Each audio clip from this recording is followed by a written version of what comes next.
Hello. तो हम फिर से आ गए हैं आपके साथ नई सीरीज़ लेकर के। इससे पहले हमने एनसीईआरटीज़ की sociology class 11 book 1 introducing sociology, वो सारे चैप्टर मैंने 1 से लेके 5 तक जो चैप्टर शेयर है, मैंने सब चैप्टर आपके साथ शेयर कर दिया है with English and Hindi both the language के साथ, ठीक है। एंड मैंने उसके कनेक्ट भी कर दी है आपके एग्ज़ाम में जो पूछी जाती है सोशोलॉजी ऑप्शनल मेंस की जो टॉपिक होती है, मैंने PYQs के साथ टॉपिक को कनेक्ट भी कर दिया है। अगर आपने अब तक नहीं देखा है तो जाए और जाके देखें, क्योंकि एनसीईआरटीज़ आपके लिए बहुत इंपॉर्टेंट है for your clarity in standard book. अगर आप पढ़ेंगे तो सबसे पहले एनसीईआरटीज़ ज़रूर पढ़ें एंड ये वीडियो ज़रूर देखें, ठीक है। एंड ये सीरीज़ स्टार्ट हो रही है क्लास 11 की सोशोलॉजी बुक 2 है, ठीक है। ये बुक 2 है अंडरस्टैंडिंग सोसाइटी, जिसका PDF हम आपके अपने टेलीग्राम ID कहानी कशिश की में शेयर कर देंगे। तो ये है एनसीईआरटीज़ का स्टार्ट हो गया है सीरीज़ बुक 2 का chapter 1 social structure stratification and social processes in society, ठीक है। Chapter book 1 chapter book 2 chapter 1, ठीक है। एंड मैं इसको बोथ द लैंग्वेज के साथ आपके साथ हमेशा की तरह शेयर करूँगी, कनेक्ट भी कर दूँगी optional sociology optional mains PYQ के साथ, ठीक है। हमने इसको बहुत इजी कर दिया है। इसको पढ़ने के बाद आपको दोबारा एनसीईआरटीज़ बुक की तरफ जाने की ज़रूरत नहीं पड़ेगी, ठीक है। चलिए स्टार्ट करते हैं chapter 1 social structure stratification and social processes in society. Introduction देखो, sociology studies human society in its institutions and patterns of relationships. This chapter introduces the concept of social structure, stratification and social processes. मतलब कि sociology क्या है? ये इंसानी समाज, उसके नियम और लोगों के आपसी रिश्तों को समझाने की कोशिश करती है। अब इसका 3 स्ट्रक्चर क्या है? सोशल स्ट्रक्चर देखो, refer to the stable arrangement of social institutions, role and relationship that together from the basis of society. तो ये कह रहा है कि जैसे बिल्डिंग ईंट और सीमेंट से बनती है, उसी तरह समाज इंस्टीट्यूशंस जैसे परिवार स्कूल अलग अलग भूमिकाओं से तैयार होती है, ठीक है। जैसे डॉक्टर टीचर, जिसमें डॉक्टर टीचर स्टूडेंट सभी संबंधों को मिलकर, सभी रिश्तों को मिलकर बनता है, ये स्टेबल होता है, ये समाज को अच्छा नतीजा देती है, ठीक है। स्ट्रैटिफिकेशन क्या है? Refer to the system by which society categorises people into different layers based on criteria like class, caste, gender, race और इकोनॉमिक स्टेटस। तो स्ट्रैटिफिकेशन क्या है? जिसमें समाज लोगों को अलग अलग, जिसमें क्या कर दिया है, समाज ने लोगों को अलग अलग लेयर्स में बांट दिया है। जैसे पैसा कमाने के लिए पैसा या क्लास, जाति, लिंग, जेंडर एंड रेस के आधार पर लोगों को अलग अलग बांट दिया गया है। समाज के कुछ लोग ऊपर होते हैं और कुछ नीचे, यानी हम किसी समाज में बराबर का दर्जा नहीं मिलता, हमें लोगों सभी को बराबर का दर्जा नहीं मिलता। किसी को जाति के आधार पर बांट दिया है, किसी को कास्ट के आधार पर बांट दिया है, किसी को उसकी पर्सनालिटी के आधार पर बांट दिया है, लगे कोई डॉक्टर है, कोई इंजीनियर है, कोई स्टूडेंट है, ठीक है। The chapter also discusses social processes like cooperation, conflict, competitions, assimilation, and accommodation, which are the way in which individuals and group interact with each other. ये कह रहा है कि लोग और सभी ग्रुप आपस में मिलते जुलते हैं या व्यवहार कहते हैं। किसे क्या कहते हैं? व्यवहार कहते हैं। जैसे कॉपरेशन, जब लोग एक दूसरे की मदद करते हैं, कॉपरेट करते हैं कोई भी काम में, ठीक है। कन्फ्लिक्ट क्या हो गया? जब लोग एक दूसरे की लड़ते हैं या मतभेद करते हैं, जब एक दूसरे से लड़ते हैं किसी चीज़ टॉपिक को लेकर के, ठीक है। कंपटीशन क्या हो गया? मुकाबला, जब सब आगे निकलने की होड़ करते हैं, जैसे अभी UPSC में बहुत ज़्यादा कंपटीशन बढ़ चुकी है। और एकोमोडेशन, जब मतभेद होने पर भी शांति एक दूसरे के साथ रहना सीख लेते हैं, आपस में टकराव होने के बाद भी हम एक दूसरे के साथ रहना सीख लेते हैं, ठीक है। समाज देखो, हिंदी में समाज शास्त्र मानव समाज, उसकी संस्थाओं और संबंधों के ढांचाओं का अध्ययन करता है सामाजिक संरचना सोशल स्ट्रक्चर, सामाजिक स्थिरीकरण सर्टिफिकेशन, सामाजिक प्रक्रियाओं की चर्चा की गई है। सामाजिक संरचना क्या है? समाज की संस्थाओं, भूमिकाओं, संबंधों, स्थित संगठन मिलकर समाज की नींव बनते हैं। सामाजिक स्थिरीकरण समाज में लोगों का विभिन्न भिन्न आधारों पर अलग अलग स्तरों या परतों में विभाजित, जैसे जाति, वर्ग, लिंग, ठीक है, आर्थिक स्थिति। और सामाजिक प्रक्रिया क्या है? जैसे सहयोग, संघर्ष, प्रतिस्पर्धा, आत्मसात, ठीक है, समायोजन भी शामिल है। जो यह समझाती है कि व्यक्ति और समूह आपस में कैसे संबंध बनाते हैं और निभाते हैं। अब नेक्स्ट टॉपिक देख लो, सोशल, ये हम लोग कर दिए थे, अब इसका डिटेल थोड़ा यहाँ पे बताया गया है, ठीक है। Social structure, the idea of social structure was explained bye sociologists like Emile Durkheim, Karl Marx, Max Weber, and Radcliffe Brown. Social structures refer to the framework of society consisting of institutions, family, economy, polity, education, religion, norms, values, roles, and status. It is the both stable and dynamic. Stable because it provides order and predictability. Dynamic because social change modify the structure over time. Example, the caste system in India is a part of social structure. So is the class system in modern industrial societies. अब देखो ये क्या कह रहा है, ये कह रहा है कि हमारा समाज किस तरह से बना हुआ है। ये फ्रेमवर्क किसने बताया है? इमाइल डर्कहाइम का विचार बताते हैं, कार्ल मार्क्स का विचार बताते हैं, रेडक्लिफ अलग अलग विचार देते हैं, ठीक है। समाज परिवार, बाजार, अर्थव्यवस्था, सरकार, नॉर्म्स, वैल्यूज़ से मिलकर बनी हुई है। रोल्स इनके क्या है? ये इंस्टीट्यूशन से मिलकर बनी हुई है। इनके नॉर्म्स एंड वैल्यूज़ है, जिससे कि समाज के तौर तरीके और अच्छी बुरी बातें। इनके रोल्स है, ये अलग अलग रोल्स में इनके बांटा गया, जैसे डॉक्टर का रोल या स्टूडेंट का रोल। ये बताती है कि सभी मिलकर समाज में एक साथ कैसे काम करते हैं, ठीक है। चलो आगे देख लो, इसका थोड़ा हिंदी में देख लो क्या बता रहा है। मैंने तो इसे समझा दिया है, पर देख लो। सामाजिक संरचना की धारणा समाजशास्त्रियों एवं कार्ल मार्क्स वेबर और रेडक्लिफ बाउटन ने दी है। सामाजिक संरचना का अर्थ है समाज का ढांचा जिसमें संस्थाएं, परिवार, अर्थव्यवस्था, राजनीति, शिक्षा, स्कूल, भूमिकाएं, स्थित स्टेटस शामिल है, ठीक है। गतिशील दोनों, स्थिर और गतिशील दोनों है। इसलिए कि यह समाज को ये व्यवस्था और पूर्णानुमेयता, प्रेडिक्टेबिलिटी प्रदान करता है, और गतिशील इसलिए कि ये समय के साथ इसमें परिवर्तन होता है, ठीक है। उदाहरण है, भारत में जाति व्यवस्था सामाजिक संरचना का हिस्सा है, उसी प्रकार आधुनिक औद्योगिक समाजों के वर्ग व्यवस्था है, ठीक है। चलो देखते हैं social stratification. Social stratification means the ranking of individuals and group in hierarchy, giving some more power, prestige, and wealth than others. It exists in all societies, though the basics differs. Caste system in India ascribed status by birth. Class system in modern societies achieved status by effort, and slavery and e-state in history. Stratification influences access to resources, life, chances, education, and opportunities. The sociologists study whether stratification is functional, Davis versus Moore, or exploitative. Karl Marx ये कह रहा है कि समाज में लोगों का अलग अलग स्तरों और अलग अलग लेयर्स में इसे बांटना है, परतों में बांटा गया है, और किसके पास ज़्यादा शक्ति, पैसा और सम्मान होगा ये बताया गया है, ठीक है। कौन क्या दिख रहा है, कौन किस चीज़ में ज़्यादा माहिर है। कास्ट कास्ट के सिस्टम में से बांटा गया है। कास्ट क्या है? ये जन्म से ही तय रहती है कि उसकी कास्ट कैसा होगा, ठीक है। ये जन्म से ही तय रहती है। इनका क्लास मेहनत और योग्यता से वो अपने क्लास को बदल सकते हैं, जैसे कि आज वो नीचे लेवल पे थे एंड वो आगे पढ़ाई करके एजुकेशन हासिल करके आगे ऊपर लेयर में जा सकते हैं, ठीक है।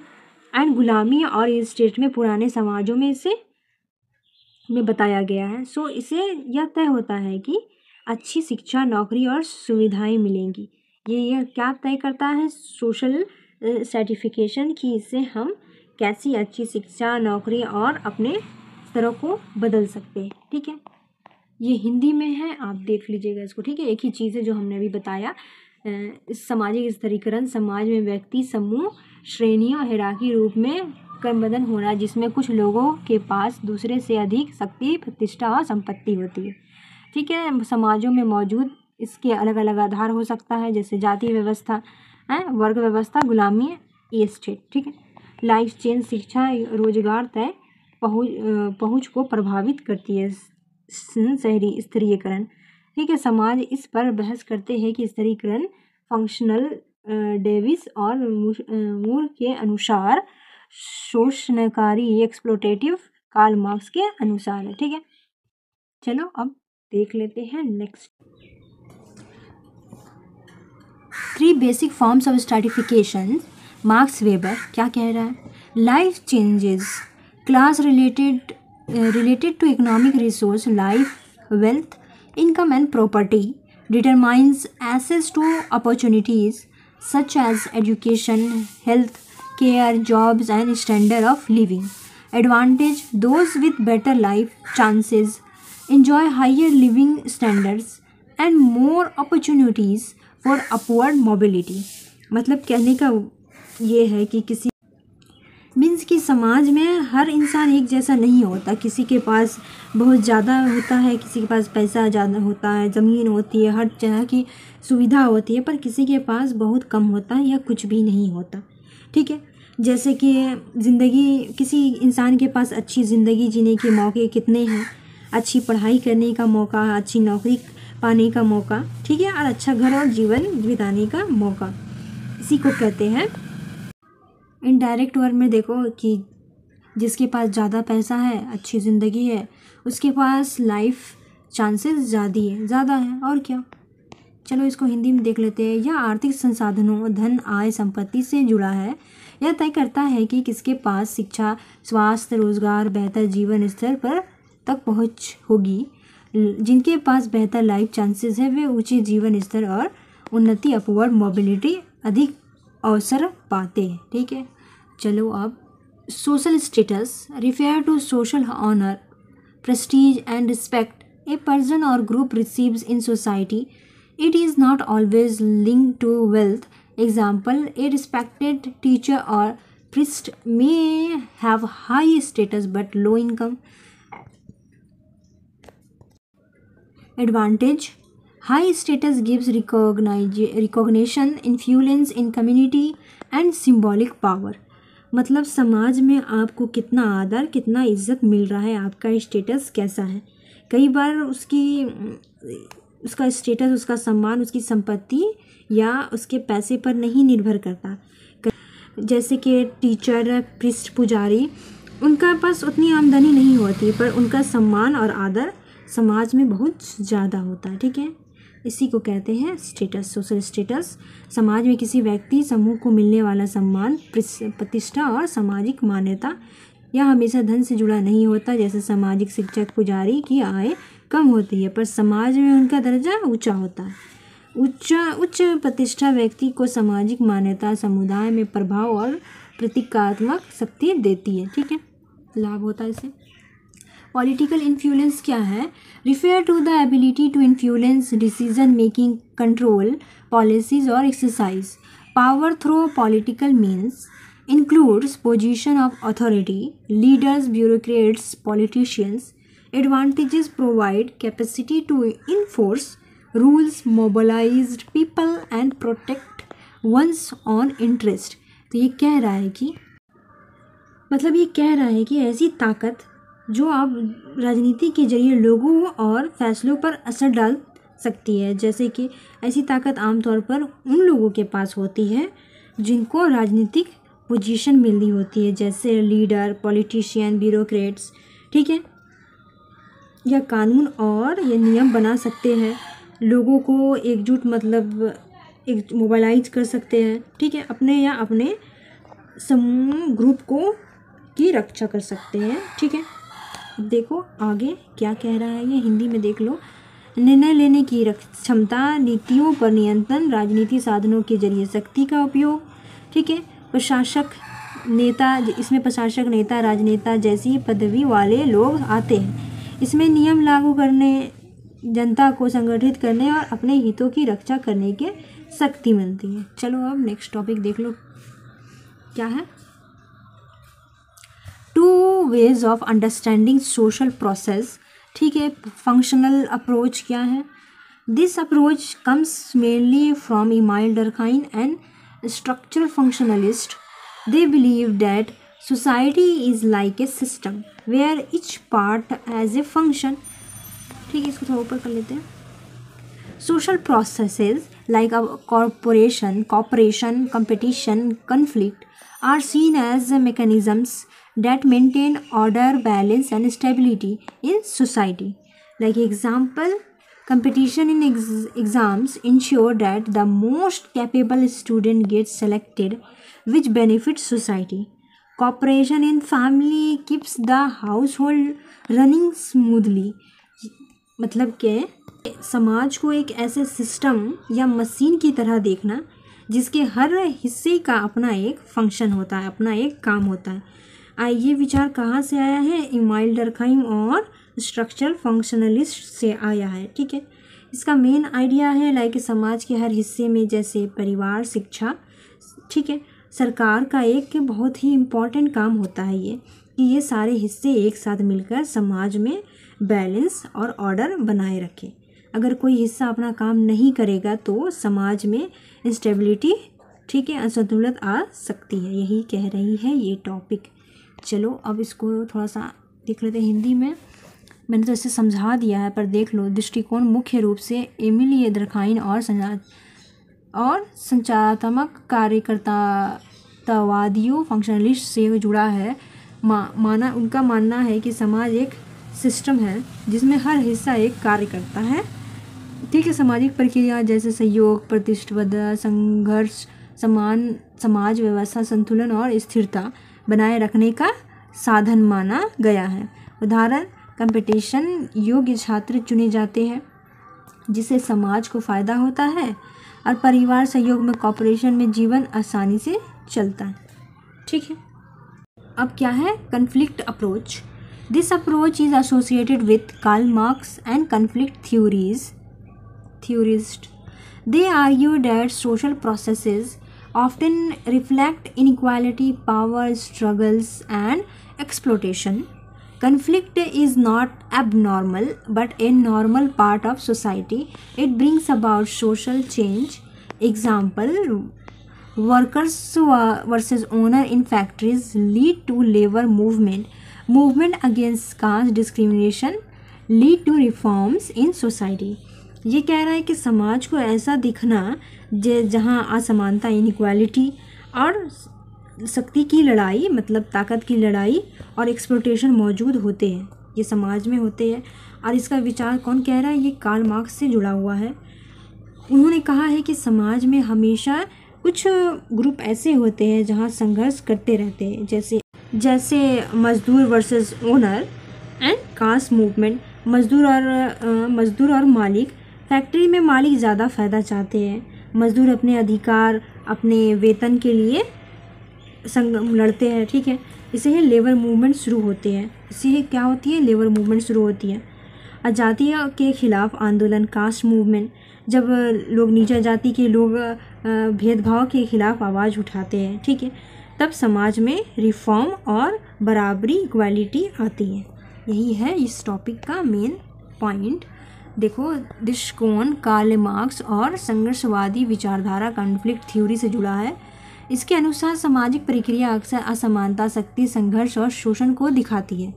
संघर्ष समाज का असामान्य हिस्सा नहीं बल्कि समान हिस्सा, यही समाज को परिवर्तन, सोशल चेंज कर लाता है। कारखानों में मजदूर और मालिकों का टकराव मजदूर आंदोलन को जन्म देता है, और जाति भेदभाव के खिलाफ आंदोलन समाज में सुधार लाते हैं। नेक्स्ट टॉपिक क्या है हमारा? Different types of social processes. Cooperation, सहयोग, working together for a common goal. Example, family members cooperating to celebrate a festival. एक साथ मिलकर किसी साझा उद्देश्य को पूरा करना एक साथ मिलकर जब हम लोग किसी गोल को पूरा करते हैं, परिवार के सदस्य मिलकर त्यौहार मनाते हैं। जैसे कि एक साथ मिलकर परिवार के सदस्य सेलिब्रेट करते हैं फेस्टिवल्स को। कंपटीशन क्या होता है? ए स्ट्रगल बिटवीन इंडिविजुअल्स और group to achieve limit resource और goals. Like example, students competing in exams for top ranks.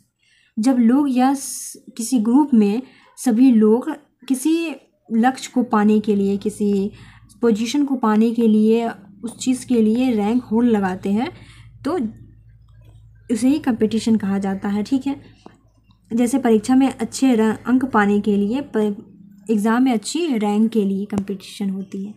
ठीक है, अब क्या है नेक्स्ट टॉपिक? कन्फ्लिक्ट। कन्फ्लिक्ट क्या है? व्हेन इंडिविजुअल्स और group oppose each other due to differences in interests और वैल्यूज़।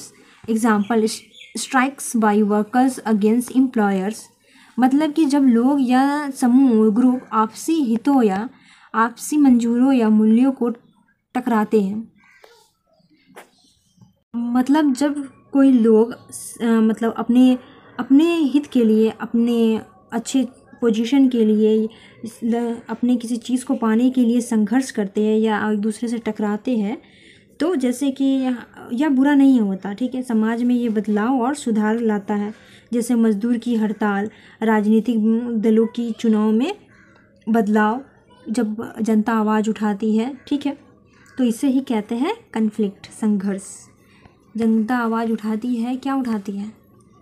कि ये चीज़ सही नहीं है, ये चीज़ गलत है, पर इंडिया में तो कोई आवाज़ नहीं उठाता। एकोमोडेशन मतलब समायोजन, समझौता।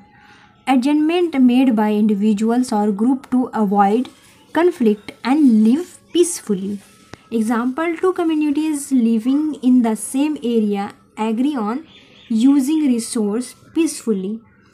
झगड़े से बचने के लिए जब कोई व्यक्ति या ग्रुप द्वारा किया गया समझौता, किसी चीज़ में समझौता कर लेते हैं। जैसे सब्जी मंडी में एक ही चीज़ सब्जी बची हुई है तो वो समझौता कर लेते हैं, ठीक है तुम इसे ले लो, मैं बाद में ले लूँगा। समझ में आया? दो समुदाय एक ही क्षेत्र में संधारणों को बांटकर शांति से हल कर लेते हैं। ठीक है। एसिमिलेशन मतलब when a majority group gradually adopt the culture of the majority. My example, migrant adopting the culture of the region they settle in. क्या है? जब कोई छोटा समूह, छोटा ग्रुप धीरे धीरे बड़े ग्रुप की संस्कृति को अपनाता है, कल्चर को अपनाता है। ठीक है। प्रवासी लोग नए क्षेत्र की भाषा और परंपरा सीख लेते हैं। जैसे कोई बाहर के लोग आते हैं हमारे इंडिया में, तो वो हमारी भाषा, हमारा कल्चर सीख लेते हैं, उसे ही कहते हैं एसिमिलेशन। ठीक है। अब आगे क्या है? Cultural rituals, ceremonial process. क्या है ये? Bride living for groom's house in a dolly. This shows how social processes are expressed through rituals and traditions. The act of a bride leaving her parental home in a dolly is a symbolic process. It represents transition, new social ties and acceptance in a new family. ये बता रहा है कि समाज में रीति रिवाज, परंपराएं किस तरह वो सोच और भावनाएं बन जाती है, कैसे एक्सप्रेस होते हैं। दुल्हन शादी के बाद डोली में बैठकर ससुराल जाती है, तो यह सिर्फ एक सेरेमनी नहीं होती, बल्कि यह गहरा सामाजिक सोशल मीनिंग होता है। ठीक है। जैसे दुल्हन एक नए परिवार का हिस्सा बन रही है, वो अपने मायके से निकलकर अपने ससुराल जा रही है। ठीक है। ये पुराने रिश्ते को नए रिश्ते में बदल रही है। ठीक है। इससे ये समाज स्वीकार करता है और परिवार दुल्हन को अपने सदस्य के रूप में अपनाता है। ठीक है। इसे ही कहते हैं रिचुअल्स, कल्चरल रिचुअल्स। यह बताता है कि सामाजिक प्रक्रिया अक्सर परंपराओं और रस्मों के जरिए व्यक्त होती है। दुल्हन का डोली में बैठकर अपने पति के घर जाना एक सांकेतिक प्रक्रिया है या परिवर्तन, नए सामाजिक शब्द और संबंध और नए परिवार की स्वीकृति का प्रतीक है। अब जो हमने अभी तक पढ़ाया आपको, उसका थोड़ा सा समरी देख लो। थोड़ा रिकॉल हो जाएगा आपको। कॉपरेशन, मिलकर काम करना, कंपटीशन, आगे बढ़ने की होड़, ठीक है। कन्फ्लिक्ट, टकराव, एकोमोडेशन, समझौता कर शांति से फैसला कर लेना, ठीक है। एसिमिलेशन मतलब दूसरी संस्कृति अपनाना, दूसरी की संस्कृति अपनाना, कल्चर अपनाना। रिचुअल, सेरेमनियल प्रोसेस जैसे दुल्हन की डोली सामाजिक बदलाव और परंपरा को का प्रतीक है, ठीक है। अब है नेक्स्ट, तो क्या है competition as an idea and practice, देख लेते हैं क्या है भाई। कंपटीशन इज अनदर, वेट देख लो, important social process. It means individuals or group try to achieve something which cannot be shared equally, like jobs, ranks, power, ठीक है। As an idea, competition is linked with progress and efficiency. It motivates people to work harder. As a practice, competition can also create stress, equality, and conflict. In sociology, competition is seen as natural. All living things compete for resource, food, mates, territory. Humans too show competition, but in society gets regulated by rules and institution like exam, sports and market. तो ये क्या कह रहा है कि competition किसे कहते हैं। कंपटीशन वो है जो एक जब दो या दो से ज़्यादा लोग एक ही चीज़ को पाने के लिए कोशिश करते हैं, जो सबको बराबर नहीं मिल सकती, उसके लिए वो compete करते हैं। जैसे नौकरी, रैंक पाने के लिए, पैसा या सत्ता पाने के लिए। जब सबको एक जैसी चीज़ नहीं मिल सकती तो वो लोग मुकाबला करते हैं, उसे ही कहते हैं कंपटीशन। लाइक अच्छा माना जाता है समाज में, प्रतियोगिता अच्छा माना जाता है क्योंकि ये हार्ड वर्किंग होती है और अच्छा होती है, ठीक है। इससे क्या होता है, प्रोग्रेस होता है, डेवलपमेंट होती है। या परीक्षा जैसे खेल और मुकाबला होने से लोग और बेहतर बनने की कोशिश करते हैं। कंपटीशन समाज में अच्छा माना जाता है। चलो आगे देख लो, ये हिंदी में है, जो चीज़ हमने अभी बताई वो चीज़ हिंदी बता रहा है। यहाँ पे क्या है, जल्दी से फटाक से देखता हूँ। देखो, प्रतिस्पर्धा भी एक महत्वपूर्ण सामाजिक प्रक्रिया है। इसका मतलब व्यक्ति या समूह ऐसी चीज़ पाने की कोशिश करते हैं जिसको बराबर नहीं मिल सकती, जैसे नौकरी, पद, शक्ति। आइडिया क्या है, विचार क्या है इसका, प्रगति दक्षता से जुड़ी है, लोग को मेहनत करने के लिए प्रेरित करती है। व्यवहार क्या है इसका, प्रैक्टिस रूप में प्रतिस्पर्धा तनाव, असमानता और संघर्ष भी पैदा कर सकती है, ठीक है। अगर आप वो चीज़ रैंक पाने के लिए, फर्स्ट रैंक पाने के लिए आप कोशिश कर रहे हैं और आपको नहीं मिला वो रैंक, तो आप डिप्रेस हो जाएंगे आप, है ना, इसीलिए बोल रही है। सो क्या सामाजिक जीव विज्ञान क्या है, हर जीव अपने अस्तित्व के लिए भोजन, साथी और जगह की प्रतिस्पर्धा करता है, ठीक है, कंपटीशन करता है। जैसे मनुष्य भी प्रतिस्पर्धा करते हैं, लेकिन समाज में यह नियमों और संसाधनों द्वारा नियंत्रित होती है, जैसे परीक्षा, खेल और बाजार। अब नेक्स्ट टॉपिक क्या है, cooperation and division of labour, thinkers and sociology. Emile Durkheim क्या कह रहा है, Emile Durkheim emphasized cooperation as the foundation of social life. He introduced the idea of division of labor, especially in the division of labor in society. क्या है भाई, division of labor is not just economic, it also creates social solidarity. Two types of solidarity, mechanical solidarity and organic solidarity. In traditional societies, people are similar and cooperate naturally. In modern, organic solidarity क्या है, in modern societies peoples are different and cooperation happens through specialization, division of labor. तो ये क्या कह रहा है कि डर्खाइम क्या कह रहे हैं, तो इमाइल डर्खाइम चाचा ने क्या कहा है भाई, इन्होंने कहा है कि कॉपरेशन मतलब सहयोग ही समाज की सबसे बड़ी ताकत है। अगर लोग एक दूसरे की मदद ना करें तो समाज कभी भी नहीं चल सकता। सही कहा है इन्होंने। डिवीज़न और लेबर का मतलब इन्होंने इसका मतलब बताया है कि काम को बांट देना ताकि हर कोई अपना अपना हिस्सा अपने काम को अच्छी तरीक़ा से कर सके। कोई खेती करता है तो कोई कपड़े सीता है, ठीक है, कोई डॉक्टर है, कोई इंजीनियर है, सबका काम अलग अलग है लेकिन सब एक दूसरे पर निर्भर है, इसलिए समाज ठीक से चलता है। ठीक है, किम चाचा कह रहे हैं कि मैकेनिकल सॉलिडरिटी क्या है।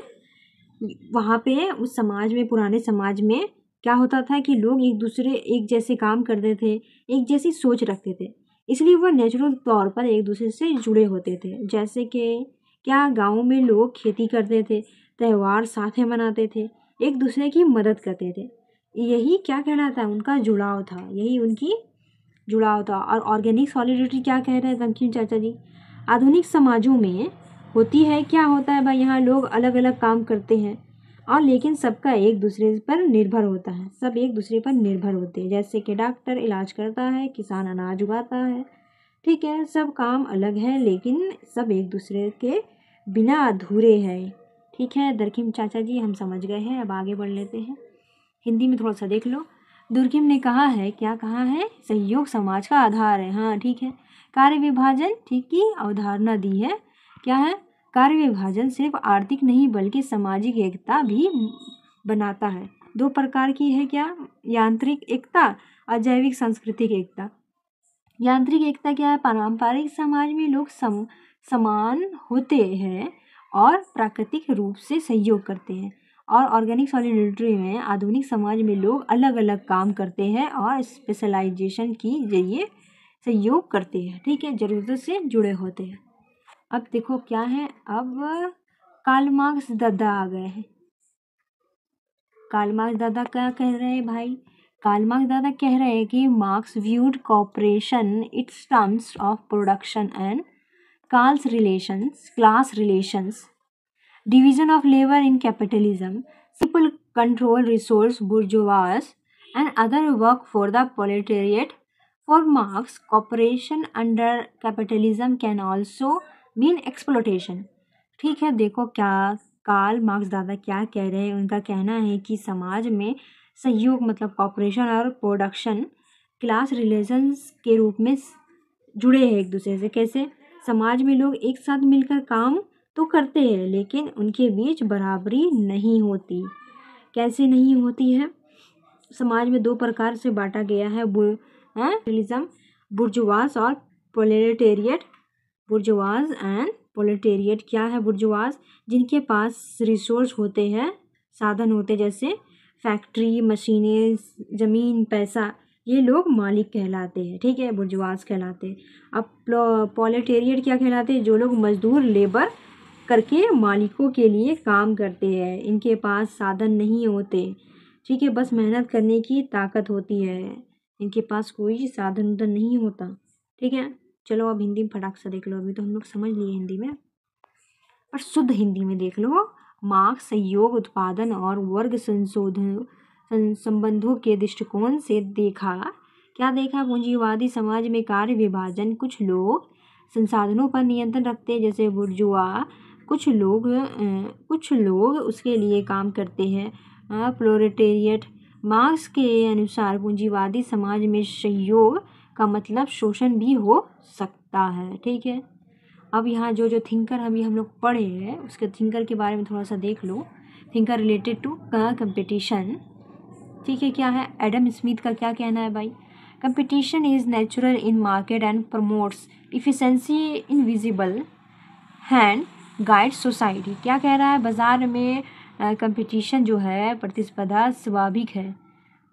ठीक है, ये नेचुरल है और दक्षता क्या है, बढ़ाती है, अदृश्य हाथ समाज को सही दिशा देता है। ठीक है, इनविजिबल हैंड। मार्क्स वेबर क्या कह रहा है, competition linked with capitalism, rationality and achievement motives individual to improve.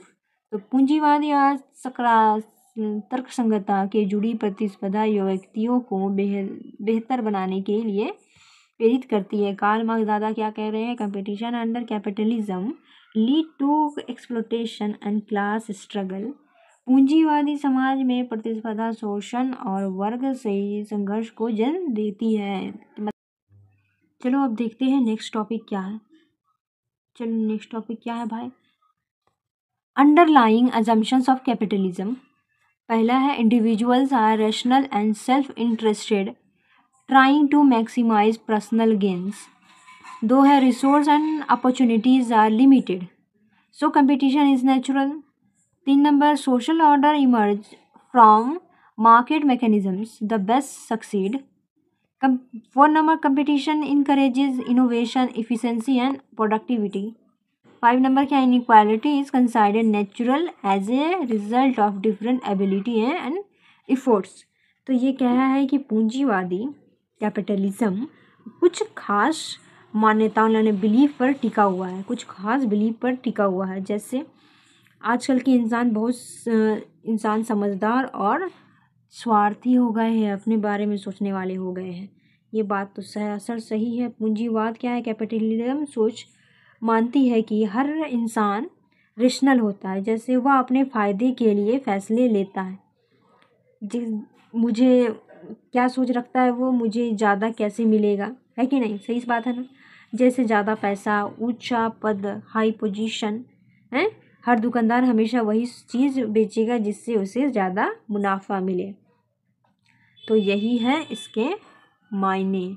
अब इसको फटाक से हिंदी में देख लो। तर्क व्यक्तिगत और स्वार्थी होते हैं, अपने लाभ पर अधिकतम करना चाहते हैं। संसाधन और अवसर सीमित है, इसलिए प्रतिस्पर्धा स्वाभाविक होती है। ठीक है। सामाजिक व्यवस्था क्या है भाई? सामाजिक व्यवस्था बाजार तंत्र से बनती है, सबसे सक्षम लोग सफल होते हैं।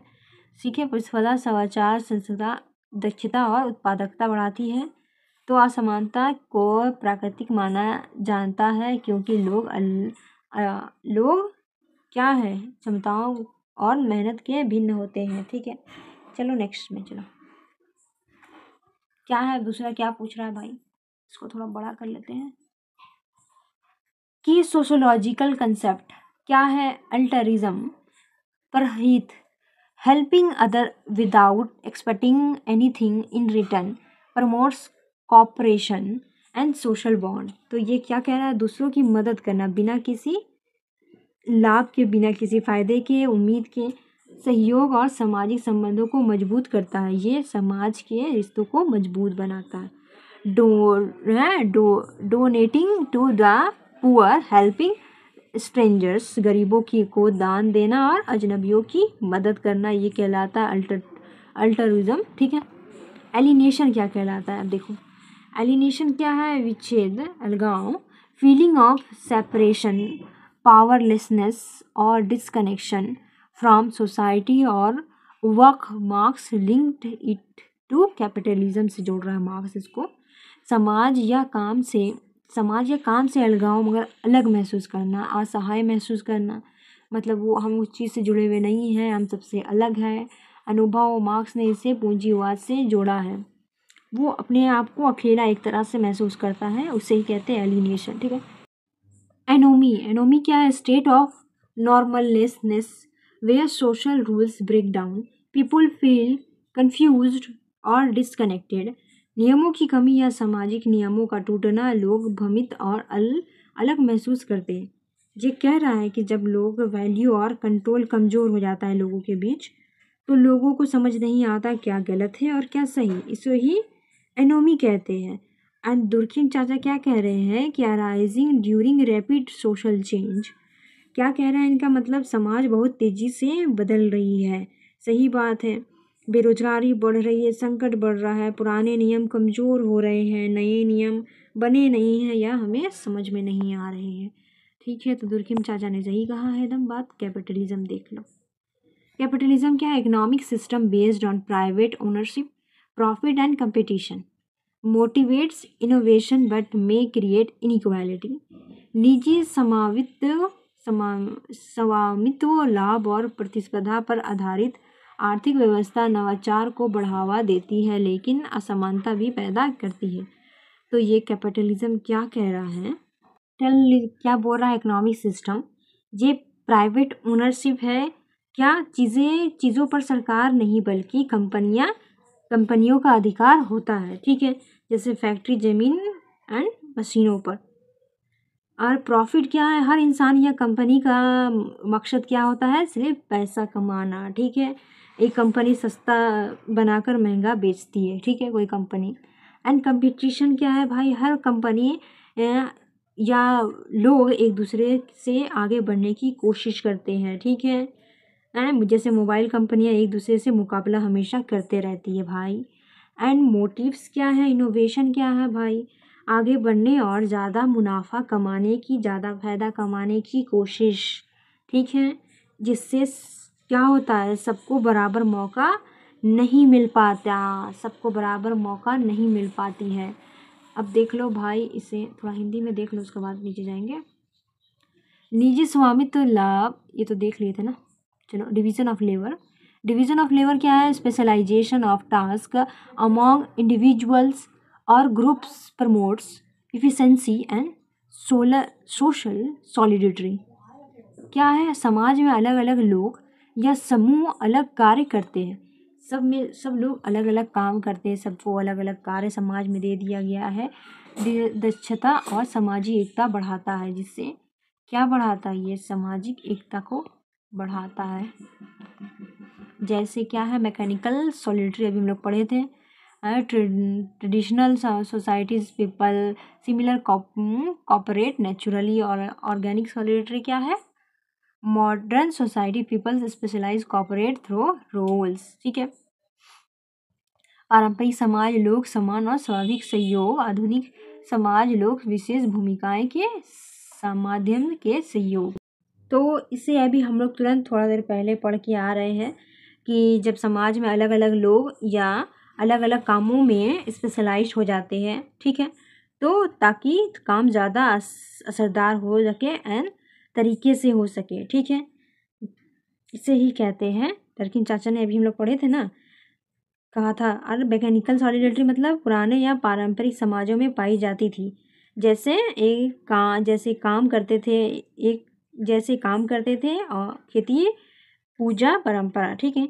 ऑर्गेनिक सॉलिडरिटी क्या था, या आधुनिक समाजों में पाई जाती है, यहाँ लोग अलग अलग काम करते हैं पर उनकी ये एक दूसरे से ज़रूरतों से एक दूसरे के जुड़े होते हैं। अब नेक्स्ट, डोमिनेंट आइडियोलॉजी क्या है, सेट ऑफ बिलीव्स और value that support and justifies the existing social structure often benefits the dominant class। विचारों और मान्यताओं का ऐसा समूह जो समाज की वर्तमान व्यवस्था को बनाए रखता है, अक्सर प्रमुख वर्ग के लाभ में। जैसे ये क्या कह रहा है, डोमिनेंट आइडियोलॉजी क्या है, समाज में वो विचार या बिलीफ और वैल्यू जो मौजूद समाज के सोशल स्ट्रक्चर को सही ठहराते हैं। जैसे कैसे है भाई, या सोच या दिखाती है कि जो समाज में है वही ठीक है। क्या है, जो समाज में है वही ठीक है। समाज में जैसे समाज में मौजूद ताकतवर वर्ग, डोमिनेंट क्लास, ठीक है, इसे लोग अक्सर सही और नॉर्मल मानते हैं। चलो भाई आगे देख लो question. Individualism emphasis on individual rights, self interest and personal achievement. व्यक्तिगत अधिकार, स्वार्थ और व्यक्तिगत उपलब्धि पर जोर। ये कह रहा है कि समाज में हर इंसान पर जोर देना, यानी हर व्यक्ति की अपनी अधिकार, जिम्मेदारी और स्वतंत्रता को इम्पोर्टेंस देता है। जैसे इंडिविजुअल राइट्स, वो क्या कहता है, हर व्यक्ति को अपने अधिकार का सम्मान किया जाना चाहिए। जैसे उन्हें क्या होना चाहिए, बोलने की आज़ादी होनी चाहिए, पढ़ाई करने का अधिकार, ठीक है। सेल्फ इंटरेस्ट, हर इंसान को अपनी ज़रूरत और फ़ायदे के लिए काम कर सकता है, ठीक है। पर्सनल अचीवमेंट क्या है, हर व्यक्ति अपने मेहनत और अपने आगे बढ़ने की सफलता महत्व देना चाहिए उन्हें। अब चलो, अब लेज़े फेयर लिबरलिज्म क्या है, लेज़े फेयर उदारवाद। Idea that the government should not interfere in economic affairs, market regulate themselves. सरकार को आर्थिक मामलों में हस्तक्षेप नहीं करना चाहिए, बाजार अपने आप नियम बनाता है। ये कह रहा है कि लेज़े फेयर, सरकार को इकोनॉमी में दखल नहीं देना चाहिए सरकार की, ठीक है, यानी व्यापार और बाजार अपने आप चले, ठीक है, सरकार उसमें हस्तक्षेप नहीं करे, बल्कि इकोनॉमी पूरी तरह स्वतंत्र और कंपनियां पूरी फ्रीली हो। ठीक है, आगे देखते हैं। Mechanical solidity, social cohesion in traditional societies, people similar in value and rules cooperate naturally. पारंपरिक समाज में सामाजिक एकता, लोग समान मूल्य और कार्यों में स्वाभाविक रूप से सहयोग करते थे। पुराने समाजों में लोग समान होते थे, ठीक है, और अपने आप एक दूसरे की मदद करते थे। अब ये क्या कह रहा है, मॉडर्निटी देख लेते हैं। Modernity, social condition characterised by industrialisation, rationality, specialisation and individualism. क्या है भाई, समाज की स्थिति जिसमें औद्योगिकरण, तर्कसंगता, कार्य विशेषीकरण और व्यक्तिवाद प्रमुख हो है। तो क्या कह रहा है ये कि समाज में ऐसा बदलाव जो निम्नलिखित चीज़ों पे पहचाना जाता है, कई चीज़ों से पहचाना जाता है, जैसे इंडस्ट्रियलाइजेशन से पहचानी जाती है।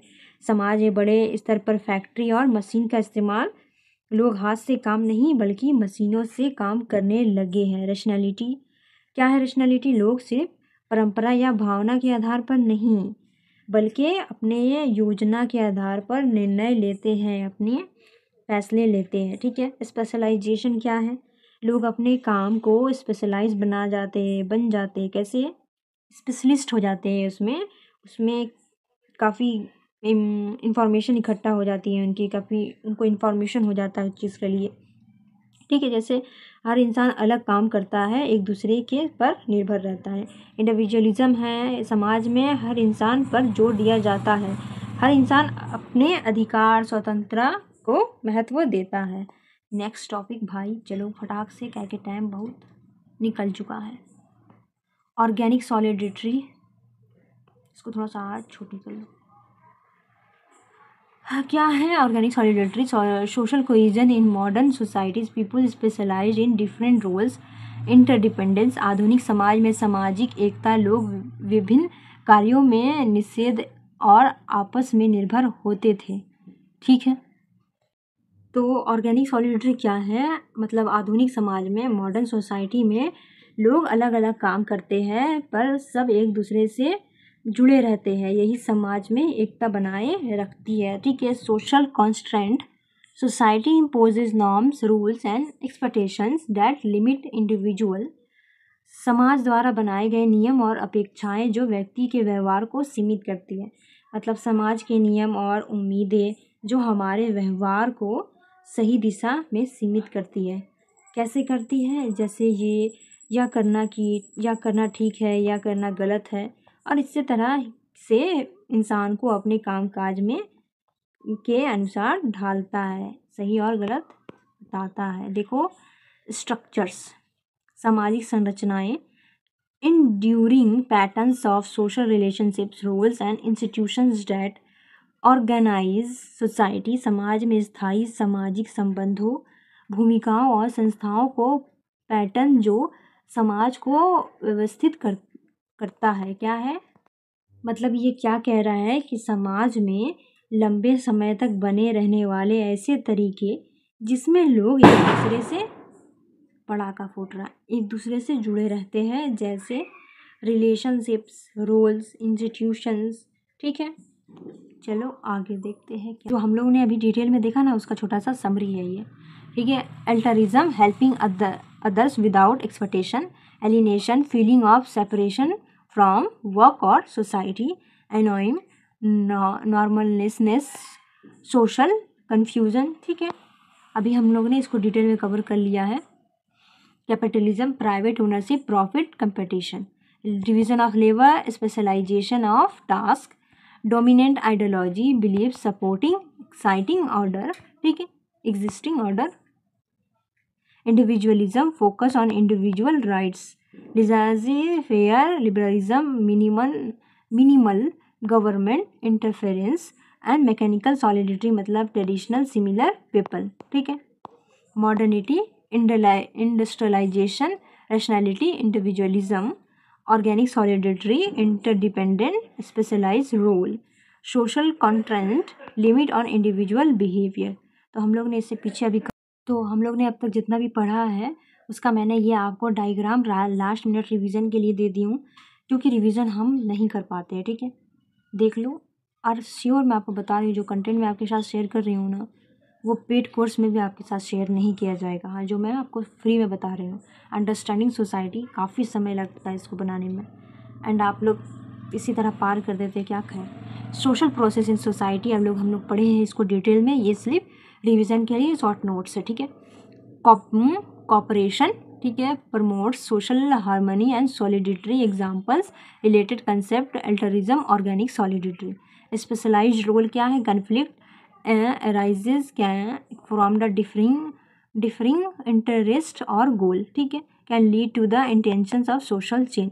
एग्जाम्पल दिया हुआ, फिर रिलेट कंसेप्ट है एलिनेशन एंड एनोइंग से, ठीक है। मार्क्स एंड दरखिन चाचा सब है इसमें, सब हमने डिटेल में अभी कवर किया है। ये जस्ट रिवीजन है लास्ट मिनट के लिए, जिससे आप क्या पूरा जितना पढ़े हो वो एक बार रिकैप हो जाए, ठीक है, रिवीजन हो जाए। Division of labour, specialization, promotes efficiency and solidarity. Types क्या है, मैकेनिकल सॉलिडिटी, ऑर्गेनिक सॉलिडिटी, ठीक है। इंटरडिपेंडेंट रोल्स है। कैपिटलिज्म क्या है, private ownership, encourage innovation and related किससे, कंपटीशन एंड इंडिविजुअलिज्म से। अचीवमेंट्स, अचीवमेंट क्या है, लेज़ार फेयर इन लिबरलिज्म में, ठीक है। देखो बस ये जरा सा ना कवर किया गया है फॉर योर रिवीजन के लिए, बाकी मैंने इसको डिटेल में कवर कर दिया। कैपिटलिज्म देख लिया हमने ने, social structure, enduring patterns of social relationship, rules, institutions, ठीक है। अब मॉडर्निटी, इंडस्ट्रियलाइजेशन, ठीक है, rationality and change, traditional and conclusion क्या है, corporation and conflict and interdependence. Conflict challenges existing order may bring chance balance of both in essential of social stability and process. So इसको हमने cover कर दिया है आपके साथ। अब ये देखिए PYQs जो आपको GS में भी, GS1 में भी आपको हेल्प करेगी, एंड इवन आपका ऑप्शनल सोशोलॉजी है उसमें भी हेल्प होगा, ठीक है। तो ये PYQ से मैंने थोड़ा देखा है, जिससे जो अभी हम लोगों ने पढ़ा है उसे थोड़ा कनेक्ट किया जाएगा। दरकिम चाचा क्या कहते हैं, क्वेश्चन पूछा गया था 22 में। Durkheim argue that society is more than the sum of individual acts. Question 2 का है, 2022 का क्वेश्चन है, critically examine how Durkheim and Merton explicate anomie, ठीक है। Critically examine the relevance of Durkheim's view on religion in contemporary society. 2022 का question पूछा गया है, ये क्वेश्चन जो हम लोगों ने अभी पढ़ा है टॉपिक से रिलेटेड है। Explain whether Durkheim's theory of division of labour relevant in the present day context, ठीक है। 2021 में पूछा गया है, compare Karl Marx and Emile Durkheim with reference to the framework of division of labour, ठीक है। Discuss distinct sociological method adopted by Emile Durkheim in his study of suicide. Free में हम इतना आपको साथ कवर कर दे रहे, देख लो। Discuss how the division of labour leads to social solidity in modern societies. 2020 का क्वेश्चन है, ठीक है, इसको थोड़ा सा ऊपर कर लो। Evaluate the relevance of Durkheim's theory division of labour in the present day context. 19 का है, what is the Marxist concept of fetishism of commodities. Critically assess the Marxism theory of alienation. हर चीज़ कवर कर दिया है। NCERT दोबारा आपको जाने का ज़रूरत नहीं पड़ेगा। इसको देखने के बाद ना आपको रिवीजन के लिए सोचना पड़ेगा कि नोट्स बनाना, ये करना है, वो करना। नोट्स भी हमने शेयर कर दिया, एंड ये भी नहीं कनेक्ट करना पड़ेगा कि जाओ PYQs देखो कौन टॉपिक से किससे रिलेट कर रहा है, वो भी हमने दे दिया है। सब चीज़ आपको हमने डिफ़ाइन कर दी है। आपका काम है सिर्फ देखना वीडियो, उसको पढ़ना, PDF देखना। PDF हम अपने टेलीग्राम ID कहानी कशिश की में शेयर कर देंगे। आपको सिर्फ वीडियो देखना है एंड रिवीजन करना है, ठीक है। 2018 का 19 का देख लिया हम लोगों ने। 2018 का critically examine Marx's ideas on the mode of production, ठीक है। Discuss the dialectics involves in which each mode of production as propounded by the Karl Marx, ठीक है। 2017 में पूछा गया है, explain the concept of alienation as पर Karl Marx. सब मैंने जो जो पढ़ाया है ना वो सब इजीली कनेक्ट कर लेंगे इसको अगर 1-2 बार पढ़ेंगे तो। Compare and contracts the theories of alienation and anomie given by Marx and Durkheim respectively, ठीक है। अब थोड़ा थिंकर देख लो, कौन किससे है, इमाइल डरखाइम किससे रिलेटेड है, क्या किस चीज़ में फोकस किया इन्होंने। दरखीम चाचा ने किस चीज़ से फोकस किया है, डिवीज़न ऑफ लेबर पे, सोशल सॉलिडिटी पे एंड एनोइम में। कार्ल मार्क्स दादा ने किस में फोकस किया है, एम्फेसिस किया है, एलिनेशन पे, क्लास स्ट्रगल में एंड कैपिटलिज्म में। एंड मार्क्स वेबर ने किस पे किया है, ये भी चिच्चा ही समझ लो इसे, सोशल एक्शन एंड रेशनलाइजेशन पे, ठीक है। अब ये क्या है, मैंने ये स्ट्रक्चर आपको बता दी है कि आंसर राइटिंग कैसे करना है फॉर न्यू कमर्स के लिए। अच्छा, आंसर राइटिंग स्ट्रक्चर भी थोड़ा सा हमने डिफाइन कर दिया है कैसे लिखना है, ठीक है, क्योंकि specially for the new commerce उन्हें नहीं पता रहता है मोस्ट ऑफ द थिंग्स, ठीक है। इंट्रोडक्शन लिखना है 10 to 15 वर्ड्स में। कैसे लिखोगे, डिफाइन द कंसेप्ट करोगे, जो क्वेश्चन में दिया हुआ रहेगा उसको थोड़ा सा कंसेप्ट पकड़ के कीवर्ड को डिफाइन करना रहेगा, और प्रेजेंट द सोशियोलॉजिकल कंटेक्स्ट, ठीक है। Mention the thinker in if relevant, ठीक है, अगर ज़रूरत पड़े तो थिंकर भी वहाँ पे कोट कर दोगे। बॉडी कैसे लिखोगे, 70 to 75 वर्ड्स में। एक्सप्लेन द कंसेप्ट, एक्सप्लेन करोगे, definition, type, examples, include thinkers, perspective, ठीक है। गिव एग्जाम्पल दोगे जैसे रियल लाइफ पे, कंटेम्पररी पे, हिस्टोरिकल पे, हैं। एंड क्रिटिकल एनालिसिस करोगे, स्ट्रेंथ, लिमिटेशंस, एप्लीकेबिलिटी सब देना है आपको, अगर आपका आंसर बेस्ट वे में लिखना है तो। काफ़ी इसको मेहनत लगी है बनाने पर, तो आप इसमें अगर फोकस करेंगे तो आपके लिए ही बेहतर होगा। समराइज़ की पॉइंट, थोड़ा जो जितना भी आंसर लिखा है आपने थोड़ा उसको कंक्लूजन में थोड़ा समराइज़ कर दो, हैं। गिव बैलेंस ओपिनियन और रेलिवेंस टुडे, ठीक है। अब देखो थोड़ा हमने बता दिया है कि क्वेश्चन अभी बताया किस तरह से लिखना है। देखो एक क्वेश्चन को हमने बता दिया कैसे लिखोगे। Critically assess the Marxian theory of alienation, कैसे लिखोगे देखो। डिफाइन किया है हमने, alienation is the feeling of separation, powerlessness, और अभी जो हम लोग पढ़े थे टॉपिक में एस्ट्रेंजमेंट फ्रॉम वर्क और सोसाइटी, ठीक है, डिफाइन कर दिया हमने। फिर मेंशन करोगे कार्ल मार्क्स या और, ठीक है, लाइक कार्ल मार्क्स से जुड़ी हुई है ना, alienation to capitalism where works are separated from the product of their labour. हमने कोट करके लिख करके ये बता दिया कि कैसे आंसर लिखना है आपको, बस, ठीक है। इतना अच्छे से डिफाइन ना आपको पैसे लिख करके भी नहीं किया जाएगा जितना हम फ्री में कर रहे हैं, आपके अच्छे के लिए। But most of the people नहीं समझते, वो आके वो सोचेंगे चलो कुछ ज़्यादा ही लेक्चर दे रही है।